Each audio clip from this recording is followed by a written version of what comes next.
ماہ رمضان مبارک اپنی آخری گھڑیوں کی طرف روانہ ہوا ہے۔ آخری حصہ بھی بڑی تیزی کے ساتھ گزرتا ہے۔ خوش نصیب میں وہ جو اس ماہ مبارک میں مختلف قسم کے اعتبار سے نیکیوں کو سمیٹ رہے ہیں۔ جو لوگ تراویح میں قرآن پاک سننے کی سعادت حاصل کر رہے ہیں، جو لوگ شبینہ میں قرآن پاک سننے کی سعادت حاصل کر رہے ہیں، قرآن پاک سے تعلق جوڑنے کے لیے یہ ماہ مبارک ہے۔ اسی ماہ مبارک میں قرآن پاک نازل ہوا۔ پہلے ہم اس بات پر کچھ عرض کر چکے ہیں۔ اس ماہ مبارک میں اللہ کے بندوں کا تعلق اس کے قرآن سے جڑ جاتا ہے۔ خوش نصیب ہے وہ لوگ جو قرآن پاک کی تلاوت کثرت سے کر رہے ہیں، جو قرآن پاک کو خشوع و خضوع کے ساتھ اور دل کو سکون دینے کے لیے قرآن پاک کو سن رہے ہیں، تراویح میں یا شبینہ میں اس طریقے سے۔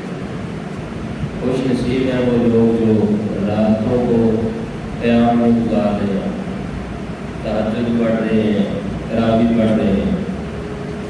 خوش نصیب ہیں وہ لوگ جو اس ماہ مبارک کے روزے رکھ کر اپنے لیے سامان آخرت اکٹھا کر رہے ہیں۔ اور یہ بات میری نہیں، یہ اللہ کے پیارے حبیب صلی اللہ علیہ وسلم کی حدیث پاک ہے، حضور کا فرمان ہے۔ ہلاکت ہے ان لوگوں کے لیے جن کو اللہ نے صحت تندرستی بھی عطا فرمائی ہے، جن کو اللہ نے زندگی میں یہ ماہ مبارک کا موقع بھی عطا فرمایا ہے اور وہ اس میں نیکیاں کر کے جنت نہیں حاصل کر رہے، ان کے لیے ہلاکت ہے۔ اور حضور کی اس بد دعا پر آمین حضرت جبریل امین علیہ السلام نے کہا۔ یہ کوئی معمولی بات نہیں ہے رمضان مبارک کے روزے چھوڑ دینا، یہ بہت بڑی بات ہے۔ یہ وہ کام ہے جو روزے چھوڑتے ہیں، جان بوجھ کے بہانے بنا کے جو روزے چھوڑتے ہیں، اس کی عبادات سے غافل رہتے ہیں۔